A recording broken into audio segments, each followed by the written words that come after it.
ഞങ്ങളും ക്രൂശിക്കപ്പെട്ട ക്രിസ്തുവിനെ പ്രസംഗിക്കുന്നു. ദൈവ തിരുനാമത്തിന് മഹത്വം ഉണ്ടാകട്ടെ. മരണാനന്തരാവസ്ഥ എന്നുള്ളതാണ് നമ്മുടെ ചിന്താവിഷയം.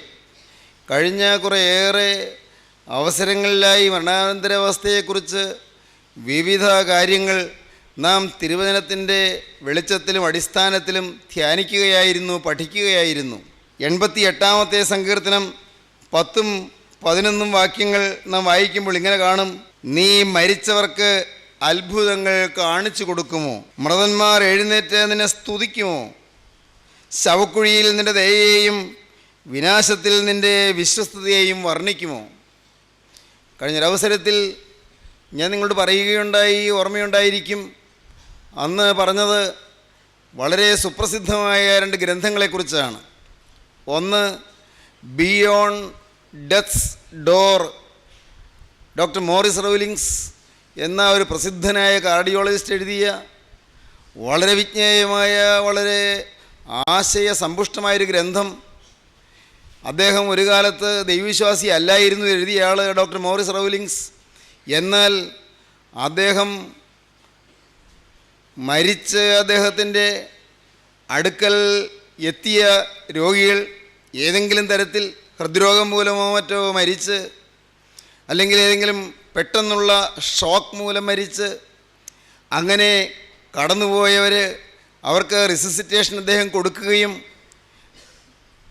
പ്രത്യേക ആധുനിക അത്യന്താധുനിക സജ്ജീകരണങ്ങൾ ഉപയോഗിച്ചുള്ള കൃത്രിമ ശ്വാസോച്ഛ്വാസം കൊടുക്കുകയും ആ റിസസിറ്റേഷൻ മൂലം അവരിൽ ചിലരെല്ലാം ജീവൻ പ്രാപിക്കുകയും ചെയ്തതായ സംഭവങ്ങൾ ആ പുസ്തകത്തിൽ അദ്ദേഹം രേഖപ്പെടുത്തിയിട്ടുണ്ട്. റിസസിറ്റേഷൻ മൂലം ജീവൻ പ്രാപിച്ച് ക്ലിനിക്കലി ഡെഡായിരുന്നവർ, ഡോക്ടേഴ്സ് ഈ രോഗി മരിച്ചു എന്ന് സർട്ടിഫൈ ചെയ്തവർ, അവർ ജീവൻ പ്രാപിച്ച് വന്നപ്പോൾ അവരുടെ ആ മരണാനന്തര അവസ്ഥയിലുള്ള അനുഭവങ്ങൾ വിവരിച്ചതിനെക്കുറിച്ചാണ് അദ്ദേഹം ആ പുസ്തകത്തിൽ വിവരിക്കുന്നത്. Beyond death's door. അതുപോലെ തന്നെ മറ്റൊരു പുസ്തകമാണ് ഡോക്ടർ റെയ്മണ്ട് മോഡി എഴുതിയ ലൈഫ് ആഫ്റ്റർ ലൈഫ് എന്ന ഗ്രന്ഥം. ജീവിതത്തിന് ശേഷമുള്ള ജീവിതം, അതായത് മരണാനന്തരമുള്ള ജീവിതം, ലൈഫ് ആഫ്റ്റർ ലൈഫ്. വളരെ വിശദമായൊരു ഗ്രന്ഥമാണ്. ആ ഗ്രന്ഥത്തിലും ഈദൃശമായ ഇപ്രകാരമുള്ള അനേകം അനുഭവങ്ങളും ധ്യാനങ്ങളും എഴുതി ചേർത്തിട്ടുണ്ട്. മരിച്ചവർക്ക് എന്തെല്ലാമാണ് സംഭവിക്കുന്നത് എന്നും അവരുടെ ജീവിതത്തിൽ ആത്മാവിൻ്റെ ലോകത്ത് അവർ അനുഭവിക്കുന്ന എന്തെല്ലാമാണെന്നും എല്ലാം അനുഭവങ്ങളുടെ വെളിച്ചത്തിൽ അറിയുകയും അതിൻ്റെ അടിസ്ഥാനത്തിൽ കൂടുതൽ ചിന്തിക്കുകയും കൂടുതൽ പഠിക്കുകയും കൂടുതൽ ഗ്രഹിക്കുകയും ചെയ്തപ്പോൾ ദൈവത്തിൻ്റെ വിശ്വാസത്തിലേക്ക്, ദൈവികമായ ബോധത്തിലേക്ക് കടന്നു വന്നയാളാണ് ഡോക്ടർ മോറിസ് റൗലിങ്സ്. ഞാൻ ആദ്യം പറഞ്ഞ ബിയോണ്ട് ഡെത്ത്സ് ഡോർ എന്ന് പറഞ്ഞ പുസ്തകം എഴുതിയ മരണവാതിലിൻ്റെ അപ്പുറം, ബിയോണ്ട് ഡെത്ത്സ് ഡോർ, മരണത്തിൻ്റെ വാതിലിൻ്റെ അപ്പുറത്ത്, ബിയോണ്ട് ഡെത്ത്സ് ഡോർ എന്ന പുസ്തകം എഴുതിയ ഡോക്ടർ മോറിസ് റൗലിങ്സ് അങ്ങനെ ഒരു ദൈവവിശ്വാസിയായി തീർന്നു. ആത്മാവുണ്ട് എന്നും ആത്മാവ് നിത്യതയിൽ ജീവിക്കുന്നുവെന്നും ആ നിത്യതയെക്കുറിച്ചുള്ളതായ അനേകം കാര്യങ്ങൾ ഗ്രഹിക്കാൻ ഈ ഭൂമിയിലിരിക്കുന്ന മനുഷ്യന് സാധിക്കുമെന്നും എല്ലാമുള്ള കാര്യങ്ങൾ ഈ കാർഡിയോളജിസ്റ്റ് അദ്ദേഹം ഡോക്ടർ മോറിസ് റൗലിങ്സ് മനസ്സിലാക്കിയതിൻ്റെ ഫലമായിട്ടാണ് ഈ വലിയ അനുഭവങ്ങൾ അദ്ദേഹം പങ്കുവെച്ചുകൊണ്ട് ആ പുസ്തകം എഴുതിയത്. നാം വായിക്കുന്നത് എന്താണ്? നീ മരിച്ചവർക്ക് അത്ഭുതങ്ങൾ കാണിച്ചു കൊടുക്കുമോ? മൃതന്മാർ എഴുന്നേറ്റ് നിന്നെ സ്തുതിക്കുമോ? ശവക്കുഴിയിൽ നിൻ്റെ ദയയെയും വിനാശത്തിൽ നിൻ്റെ വിശ്വസ്തതയെയും വർണ്ണിക്കുമോ? അന്ധകാരത്തിൽ നിൻ്റെ അത്ഭുതങ്ങളും വിസ്മൃതിയുള്ള ദേശത്ത് നിൻ്റെ നീതിയും വെളിപ്പെടുമോ? എന്താണ് ഇതിൻ്റെ ആശയം? മലയാള വേദപുസ്തകത്തിൽ കാണുന്ന ഈ വാക്യം ഇംഗ്ലീഷ് ബൈബിളിൽ, ലിവിങ് ബൈബിളിൽ നാം ഇങ്ങനെ വായിക്കും. ഇങ്ങനെയാണ് തുടങ്ങുന്നത്: soon it will be too late. Soon it will be too late. Of what use are your miracles when I am in the grave? അയ്യോ, എത്ര പെട്ടെന്നാണ് ആ സമയം വൈകിപ്പോകുന്നത്. Soon it will be too late. എത്ര പെട്ടെന്നാണ് കാലം അതിക്രമിച്ചു പോകുന്നത്, സമയം, അവസരം നഷ്ടപ്പെട്ടു പോകുന്നത്. Of what use are your miracles when I am in the grave? ഞാൻ മരിച്ചു കഴിഞ്ഞതിന് ശേഷം ദൈവമേ, നിൻ്റെ അത്ഭുതങ്ങൾ എൻ്റെ ജീവിതത്തിൽ എന്തെല്ലാം ഈ ഭൂമിയിൽ നടക്കുന്നു എന്നുള്ളതായ കാര്യങ്ങൾ എൻ്റെ ജീവിതത്തിൽ എന്ത് പ്രയോജനമാണുള്ളത് ഞാൻ മരിച്ചു കഴിഞ്ഞതിന് ശേഷം? ഇവിടെയുള്ളതായ ഈ ലോക ജീവിതത്തിൽ എന്തെല്ലാം അത്ഭുതങ്ങൾ നീ ചെയ്യുന്നു, എന്തെല്ലാം അതിശയങ്ങൾ നീ ചെയ്യുന്നു.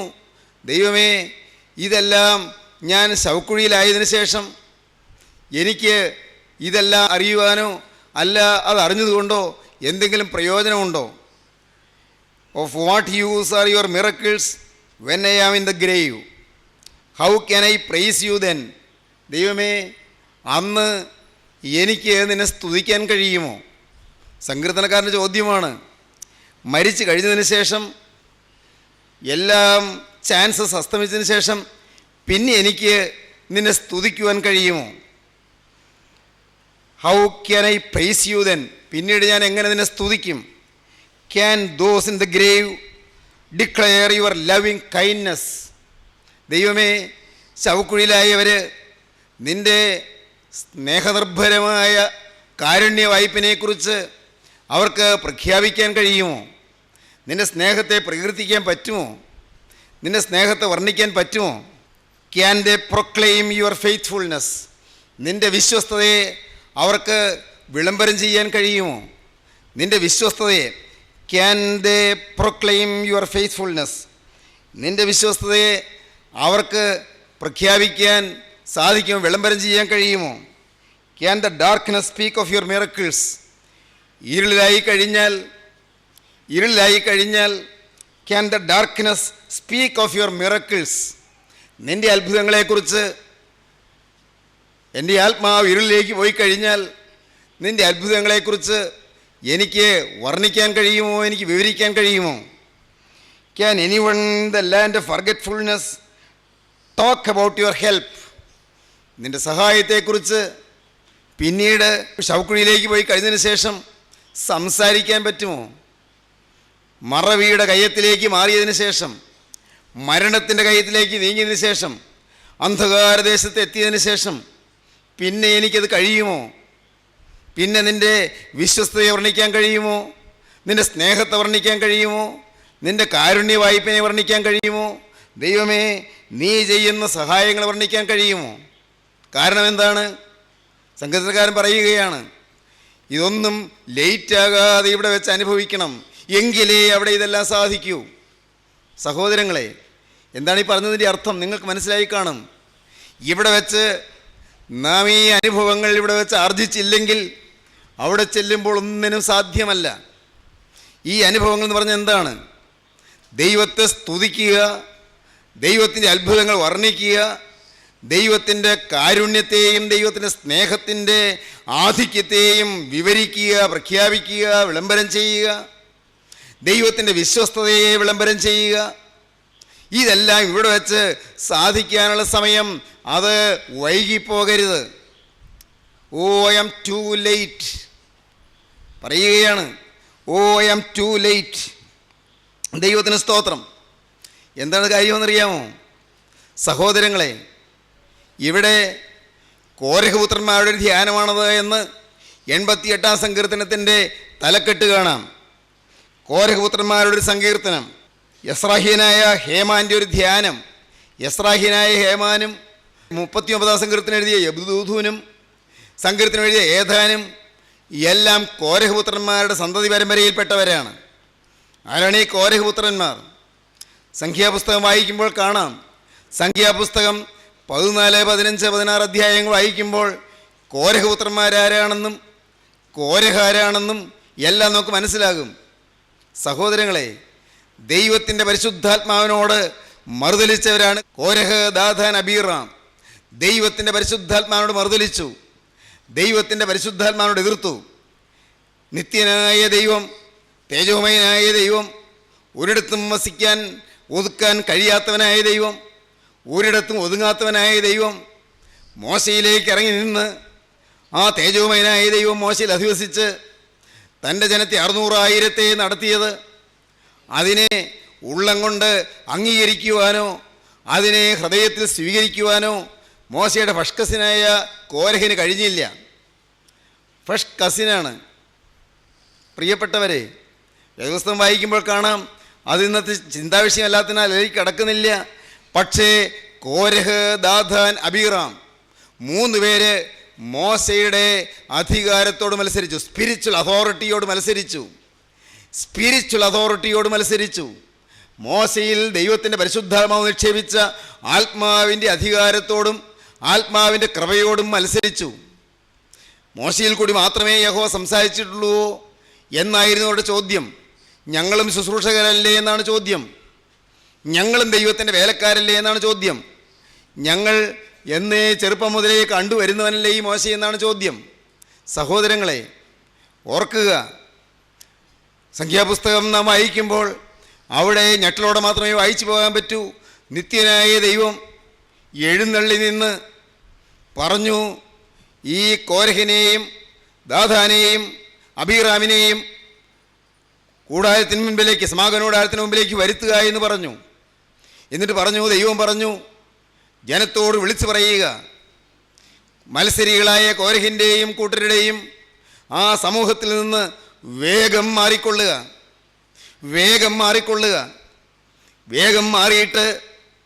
വേഗം ആ കൂട്ടത്തിൽ നിന്ന് മാറിയിട്ട് രക്ഷ നേടിക്കൊള്ളുക. കാരണം അവർ നിൽക്കുന്ന സ്ഥലം പിളരാൻ പോകുന്നു, ഭൂമി വിളരാൻ പോകുന്നു. ഭൂമി വിളർന്ന് അവരെ ഭൂമി വിഴുങ്ങാൻ പോകുന്നു. ജീവനോടെ ഭൂമിയിലേക്ക്, ആഴത്തിലേക്ക്, ജീവനോടെ മരിക്കാതെ തന്നെ ആഴത്തിലേക്ക് അവർ മൂടപ്പെടാൻ പോകുന്നു. ദൈവം വളരെ കർശനമായും കർക്കശമായും ദൈവം സംസാരിക്കുകയായിരുന്നു. സഹോദരങ്ങളെ, ഉണ്ടായത് എന്താണ്? ഇതൊന്നും ഭാവനയല്ല, ഇതെല്ലാം വ്യക്തമായ ചില വേദപുസ്തക സത്യങ്ങളാണ്, ചരിത്ര സത്യങ്ങളുമാണ്. അപ്പോൾ കോരഹിൻ്റെ മക്കൾ എന്തു ചെയ്തു? കോരഹിൻ്റെ പുത്രന്മാർ അവരെന്തു ചെയ്തു എന്നോ? അവർ വേഗം ആ കൂട്ടത്തിൽ നിന്ന് ഓടി. അപ്പൻ നിൽക്കുന്ന ആ മത്സരികളുടെ കൂട്ടത്തിൽ നിന്ന് മക്കൾ ദൈവത്തിൻ്റെ വചനം വിശ്വസിച്ചു, മോശയിൽ കൂടി വന്ന ദൈവത്തിൻ്റെ തിരുവചനം വിശ്വസിച്ചു. അവർ വേഗം ഓടി, അവർ സമാഗമനകൂടാരത്തിലേക്ക് ഓടിച്ചെന്നു. യാഗപീഠത്തിൻ്റെ മറവിൽ മറഞ്ഞു. അവരെ ഒളിച്ചു നിന്നു. യാഗപീഠത്തിൻ്റെ കൊമ്പിൽ പിടിച്ചുകൊണ്ട് ഒളിച്ചു നിന്നു. യാഗപീഠത്തിൻ്റെ മറവിൽ ഒളിച്ചു നിന്ന് അവർ ഭയത്തോടെ ദൈവത്തിൻ്റെ മഹത്വം കരയേറ്റിക്കൊണ്ട് നിന്നു. സംഭവിച്ചത് എന്താണ്? നിത്യനായ ദൈവം, നിത്യനായ തേജോമയനായ ദൈവം, മഹാപരിശുദ്ധനായ ദൈവം, വിശുദ്ധിയിൽ ഭയങ്കരനായി വിളങ്ങുന്നവനായ ദൈവം, അഗ്നിമയന്മാർ വിറയിലോടെ ആരാധിക്കുന്നവനായ ദൈവം അവിടുന്ന് കൽപ്പിച്ചത് അപ്രകാരം സംഭവിച്ചു. കോരഹ്, ദാഥാൻ, അബീറാം എന്നിവരിൽ നിന്ന സ്ഥലം അത് പിളർന്നു. അവർ ഭൂമിക്കടിയിലേക്ക് താണു, മണ്ണിനടിയിലേക്ക് താണു. അപ്പോൾ ഈ കോരഹിൻ്റെ മക്കൾ അവർ അതിൽ നിന്ന് രക്ഷപ്പെട്ടു നിന്നു. അവർക്ക് ദുഃഖമുണ്ട്. അവരുടെ അപ്പന് സംഭവിച്ച ആ അപകടത്തെക്കുറിച്ച് ദുഃഖമുണ്ട്. ജഡത്തിൽ നിന്ന് ജഡം, മാംസത്തിൽ നിന്ന് മാംസം, രക്തത്തിൽ നിന്ന് രക്തം. ആ അപ്പൻ്റെ മക്കൾക്ക് വേദനയുണ്ട്. അവർ വേദനയോടെ അവിടെ യാഗപീഠത്തിൻ്റെ മറവിൽ നിന്നുകൊണ്ട് അവരെ പാടി, സൈന്യങ്ങളുടെ യഹോവേ തിരുനിവാസം എത്ര മനോഹരം. 84 സങ്കീർത്തനം അതാണ്. സൈന്യങ്ങളുടെ യഹോവേ തിരുനിവാസം എത്ര മനോഹരം. എൻ്റെ ഉള്ളം യഹോവയുടെ പ്രാകാരങ്ങളെ വാഞ്ചിച്ച് മോഹിച്ചു പോകുന്നു. കുരിയിലൊരു വീടും ഇവൽ പക്ഷി കുഞ്ഞുങ്ങൾക്കൊരു കൂടും കണ്ടെത്തിയിരിക്കുന്നു. എൻ്റെ രാജാവും എൻ്റെ ദൈവവുമായി സൈന്യങ്ങളുടെ യഹോവേ, നിൻ്റെ യാഗപീഠങ്ങളെ തന്നെ. നിൻ്റെ ആലയത്തിൽ വസിക്കുന്നവർ ഭാഗ്യവാന്മാർ, അവർ നിന്നെ നിത്യം സ്തുതിച്ചു കൊണ്ടിരിക്കും. ഈ ഭൂമിയിലിരിക്കുന്ന കാലത്ത് മാത്രമല്ല സ്തുതി, അവർ നിന്നെ നിത്യം സ്തുതിച്ചു കൊണ്ടിരിക്കും. ബലം നിന്നിലുള്ള മനുഷ്യൻ ഭാഗ്യവാൻ. ഇങ്ങനെയുള്ളവരുടെ മനസ്സിൽ സിയോനിലേക്കുള്ള പെരുവഴികളുണ്ട്. കണ്ണുനീർ താഴ്വരയിൽ കൂടി കടക്കുമ്പോൾ അവർ അതിനെ ജലാശയമാക്കി തീർക്കുന്നു. മുൻ മഴയാൽ അത് അനുഗ്രഹപൂർണമായി തീരുന്നു. അവർ മേൽക്കുമേൽ അനുഗ്രഹം പ്രാപിക്കുന്നു, മേൽക്കുമേൽ ബലം പ്രാപിക്കുന്നു. വീണ്ടും അവർ പാടുകയാണ്, നിന്റെ പ്രാകാരങ്ങളിൽ കഴിക്കുന്ന ഒരു ദിവസം വേറെ 1000 ദിവസത്തേക്കാൾ ഉത്തമമല്ലോ. നാഥ, നിന്നോട് മത്സരിക്കുന്നവരുടെ കൂട്ടത്തിൽ നിന്ന് ഏറ്റവും സ്വന്തപ്പെട്ടവരാണെങ്കിലും ഏറ്റവും പ്രിയപ്പെട്ടവരാണെങ്കിലും അവർ നിന്നോട് മത്സരിക്കുമ്പോൾ ആ കൂട്ടത്തിൽ നിന്ന് മാറി ദൈവമേ, യാഗപീഠത്തിൻ്റെ മറവിൽ ഒളിയാൻ എനിക്ക് കഴിഞ്ഞത്, ഞങ്ങൾക്ക് കഴിഞ്ഞത് എന്തൊരു ഭാഗ്യമായിപ്പോയി. വേറെ 1000 ദിവസത്തേക്കാൾ ഉത്തമം. നിന്റെ പ്രാകാരങ്ങളിൽ കഴിക്കുന്ന ഒരു ദിവസം വേറെ 1000 ദിവസത്തേക്കാൾ ഉത്തമമല്ലോ. ദുഷ്ടന്മാരുടെ കൂടാരങ്ങളിൽ പാർക്കുന്നതിനേക്കാൾ എൻ്റെ ദൈവത്തിൻ്റെ ആലയത്തിൽ വാതിൽ കാവൽക്കാരനായിരിക്കുന്നത് എനിക്കേറെ ഇഷ്ടം. ദുഷ്ടന്മാരുടെ പാളയം. ഏതാണ് ദുഷ്ടന്മാരുടെ കൂടാരം? അപ്പൻ അവിശ്വാസിയായപ്പോൾ അവിശ്വാസം ദുഷ്ടതയാണ്. അങ്ങനെ അപ്പൻ ദുഷ്ടനായിപ്പോയി. ദൈവത്തെ അവിശ്വസിച്ചപ്പോൾ അപ്പൻ ദുഷ്ടനായിപ്പോയി. ദുഷ്ടന്മാരുടെ കൂടാരങ്ങളിൽ പാർക്കുന്നതിനേക്കാൾ എൻ്റെ ദൈവത്തിൻ്റെ ആലയത്തിൽ വാതിൽ കാവൽക്കാരനായിരിക്കുന്നത് എനിക്കേറെ ഇഷ്ടം. ദൈവത്തിന് സ്തോത്രം. 84 സങ്കീർത്തനം വായിക്കുമ്പോൾ കാണാം, അങ്ങനെ കോരഹും കൂട്ടരും മത്സരികളായി നശിക്കുകയും അധപ്പതിക്കുകയും ചെയ്തപ്പോൾ അവർക്ക് ദൈവത്തെ സ്തുതിക്കാൻ വക കിട്ടി. ഈ ഭൂമിയിൽ വെച്ച് ദൈവത്തെ സ്തുതിക്കാൻ കഴിയുക, ഈ ഭൂമിയിൽ വെച്ച് ദൈവത്തെ വാഴ്ത്തിപ്പാടാൻ പറ്റുക.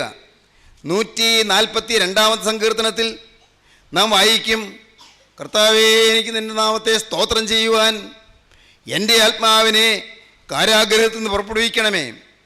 കാരാഗ്രഹത്തിൽ ആത്മാവ് കിടന്നാൽ സ്തോത്രമില്ല, കാരാഗ്രഹത്തിൽ ആത്മാവ് കിടന്നാൽ സ്തുതിയില്ല. എവിടെയാണ് ഈ കാരാഗ്രഹം? അത് നമ്മുടെ ഓരോരുത്തരുടെയും ഹൃദയത്തിൽ തന്നെയാണ്, നമ്മുടെ ജീവിതത്തിൽ തന്നെയാണ് കാരാഗ്രഹം.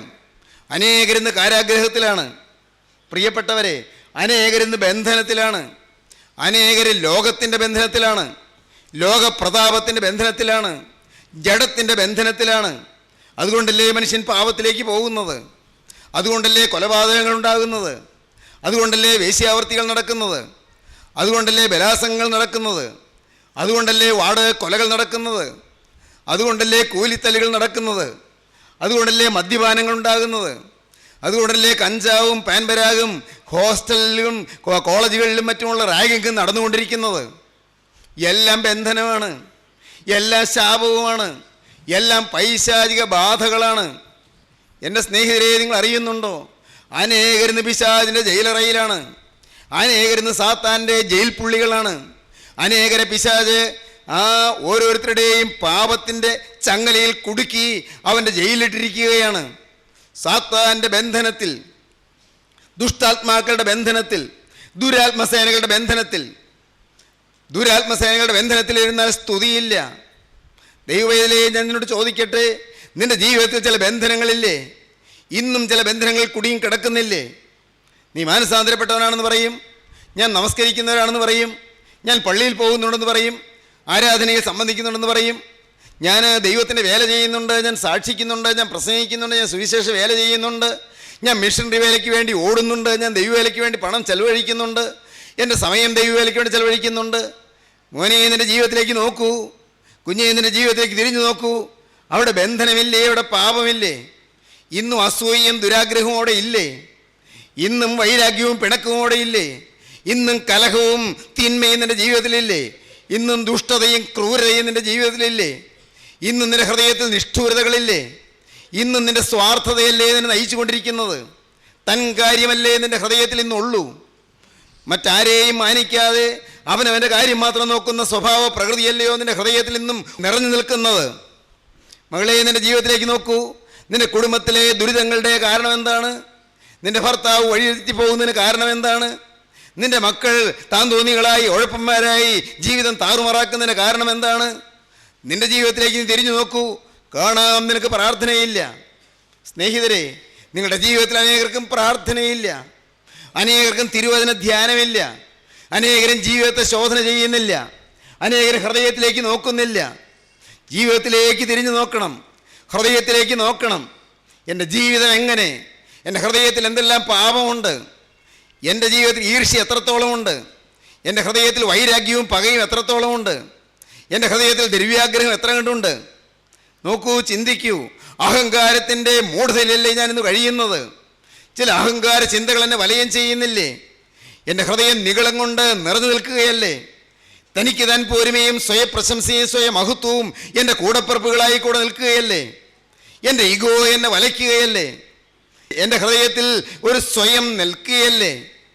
എൻ്റെ അഭിപ്രായം, എൻ്റെ ആശയം അതിനോട് ചേരാത്തവരുമായി എനിക്ക് ഒരിക്കലും ഒരുമിച്ച് പോകാൻ സാധ്യമല്ലെന്നുള്ള ചിന്താഗതിയല്ലേ എൻ്റെ ഹൃദയത്തിലുള്ളത്? സ്നേഹിതരെ, എല്ലാവരെയും മാനിക്കണമെന്ന് തിരുവചനം പറയുന്നു. ഓരോരുത്തൻ മറ്റുള്ളവനെ തന്നേക്കാൾ ശ്രേഷ്ഠനെന്ന് എണ്ണണമെന്ന് തിരുവചനം പറയുന്നു. സ്വന്തം മതത്തിലല്ലെങ്കിൽ അവരോട് വെറുപ്പ്, സ്വന്തം കൂട്ടായ്മയിലല്ലെങ്കിൽ അവരെ അസൂയയോടെ കാണുക, സ്വന്തം ഫെലോഷിപ്പിലല്ലെങ്കിൽ അവരെക്കുറിച്ച് ഏതെല്ലാം കിംവദന്തികൾ, ചീത്തകൾ പറഞ്ഞു വരുത്താമോ അതിനെല്ലാം തയ്യാറാകുക. പ്രിയപ്പെട്ടവരെ, ഒരു സ്വന്തമല്ലേ കയ്യിലിരിക്കുന്നത്? സ്വന്തം കൂട്ടായ്മ, സ്വന്തം ഫെലോഷിപ്പ്, സ്വന്തം സഭ, സ്വന്തം സമുദായം, സ്വന്തം മതം, സ്വന്തം ജീവിതം, എൻ്റെ അഭിപ്രായം, സ്വന്തം താല്പര്യം, സ്വന്തം പദ്ധതികൾ എല്ലാം ഒരു സ്വന്തത്തിലല്ലേ നിൽക്കുന്നത്? അതിനപ്പുറത്തേക്ക് വിശാലമായി ചിന്തിക്കാൻ കഴിയുന്നുണ്ടോ? സ്നേഹിതരെ, നിങ്ങൾ ചോദിക്കട്ടെ, നിങ്ങളുടെ ജീവിതത്തിൽ ബന്ധനം കഴിഞ്ഞില്ലല്ലോ, പിന്നെ എങ്ങനെ സ്തുതിക്കും? ഒടുവിൽ നിങ്ങൾ കരയേണ്ടി വരുമോ? It was to late.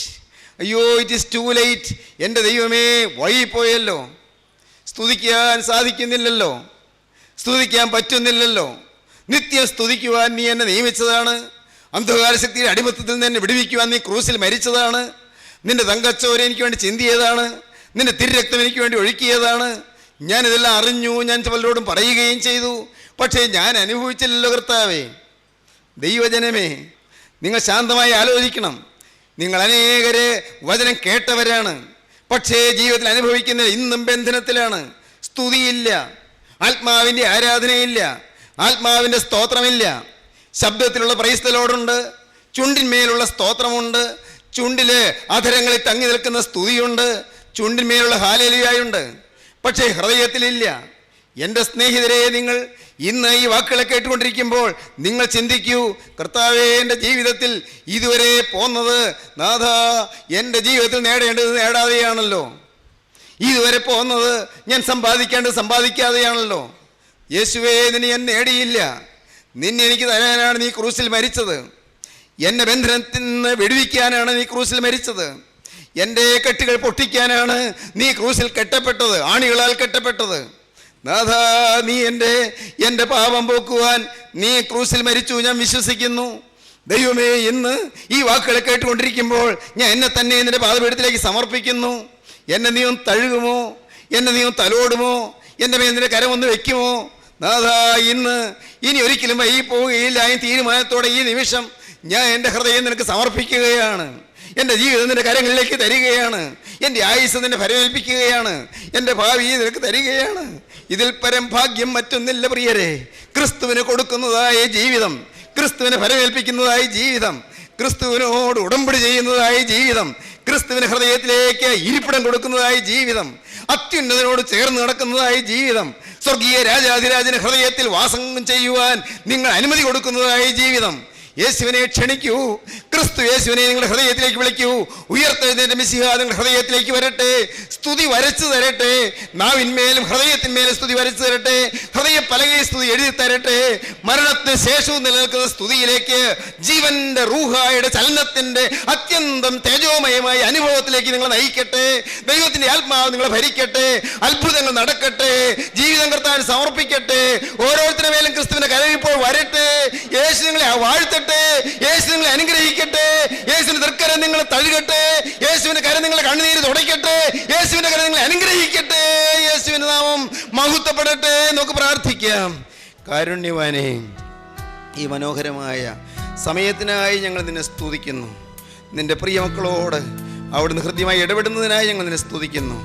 ബന്ധനത്തിലിരിക്കുന്നവരെ വിടുവിക്കുവാൻ ക്രൂസിൽ വെച്ച രക്ഷക അവിടുത്തെ കരങ്ങളിലേക്ക് ഞങ്ങളെ ഏൽപ്പിക്കുന്നു.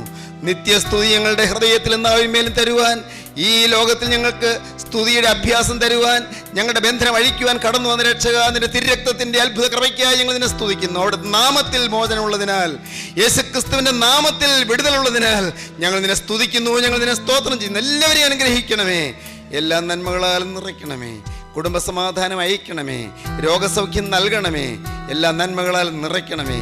യേശുക്രിസ്തുവിൻ്റെ മഹത്വമേറിയ നാമത്തിൽ തന്നെ ആമീൻ. ഹല്ലേലൂയ.